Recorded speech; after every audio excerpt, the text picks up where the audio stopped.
السلام عليكم. وعليكم السلام ورحمة الله مساك الله وبركاته. بالخير، طال مساك الله عمرك. بالنعم. وش قصتها هذه يا شيخ؟ هذه ستارة اسمها ستارة باب التوبة، وعليها منقوشة بآيات من آيات سورة التوبة. لأنه كان باب التوبة باب خشب، وكانت تعمل له هذه الستارة. ثم بعد كذا تغير الباب إلى باب ذهبي، ما عاد صارت هذه الستارة تضع عليها. شيخ شدني ان فيه باب للكعبة هنا موجود، وش قصة الباب ذا؟ هذا طال عمرك باب خشبي وضع في عام 1417 هجري، عند ترميم الكعبة المشرفة بشكل مؤقت، للحفاظ على الباب الذهبي الموجود عليه. عندما انتهى الترميم تم إخراجه. لا، هو له زي ما تقول هذه أحد الصور لمفاتيح الكعبة المشرفة من القديم، ولو تجد أشكالها بطريقة معينة. كل ما هذه نسخ طبق الأصل؟ لا، هذه ليست طبق الأصل، نعم. نموذج منه. نعم. وهو يدخل أظن القفل بالعرض يا شيخ، صح؟ ما هو بالطول. أي نعم بالعرض صحيح. هذا هو القفل حق الباب. المفتاح يدخل بالعرض، ما يدخل بالطول. المفتاح يدخل من الجهة هذه بالعرض. تفضل. لو تشاهد هذه الصورة، هذه صورة من داخل الكعبة المشرفة. هذا من هنا يتم الدخول للباب الكعبة المشرفة. فيها الثلاث الأعمدة التي تشاهدها الآن، وفيها سقفين. طبعا فيها قماش الأخضر موجود عليه لهذه، والباقي حيكون رخام. هذا مكان مصلى رسول الله صلى الله عليه وسلم. باب التوبة يكون بهذه الناحية، وفيه داخل الدرج ليطلع إلى سطح الكعبة المشرفة. ما شاء الله. شيخ كان بابين أساسا الكعبة قديما، صحيح؟ صحيح، كان في لها باب دخول وخروج. نعم.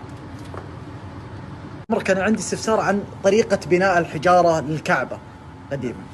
حقيقة احنا أيام ترميم الكعبة المشرفة وجدنا أن الحجارة راكبة بطريقة العاشق والمعشوق، حيث لما يخرج الحجر لا يتأثر الحجر الثاني الآخر به ولا ينزل. فطريقة فنية حقيقة. بدأت فك الحجارة من الأعلى أو من أسفل، لا يوجد هناك أي مشكلة. ما شاء الله، يعني تقدر تفك الحجارة من الأسفل ولا يطيح الجزء اللي فوق. نعم. ما شاء الله ما شاء الله. طبعا اللي تشوفونه هنا هذا عمود طبق الأصل من اللي داخل الكعبة.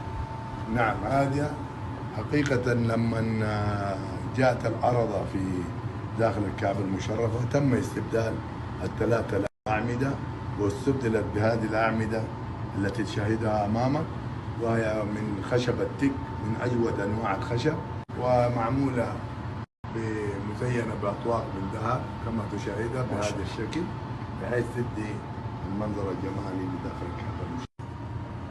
طريقة الحجر الأسود. الحجر الأسود الذي الشمع، والباقي كله الشمع دائر معنا. البعض يجي ويسلم على الشمع اعتقادا منه انه هو الحجر الأسود. جاهز ما لصق بالشيء. نعم. لو تلاحظ فيها من آثار الحريق، وجدناها عند جهة الحجر الأسود أو الأسود، وهذا ما يدل على أن الكعبة لما انضربت بالمنجنيق في أيام الحجاج كان وجدنا فعلا الخشب الذي بعض الخشب الذي تأثر. أما هذا التراب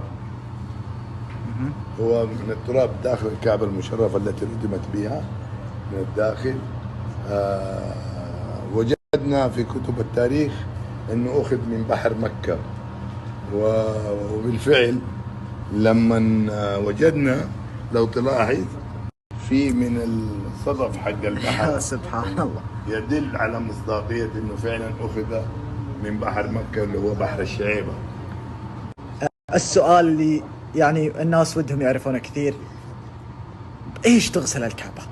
والله تغسل الكعبة بالورد الطائفي والعود وأفخر أنواع العود وماء زمزم، يتم مزجها وغسل الكعبة المشرفة بأجود الأنواع. ما شاء الله.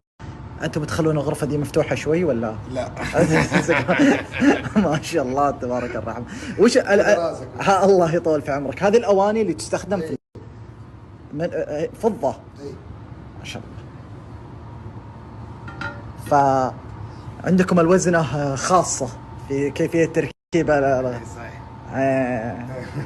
ولا تجي على الواتس منه شيء رسالة. الله يكتب أجركم، والله هذا شرف عظيم.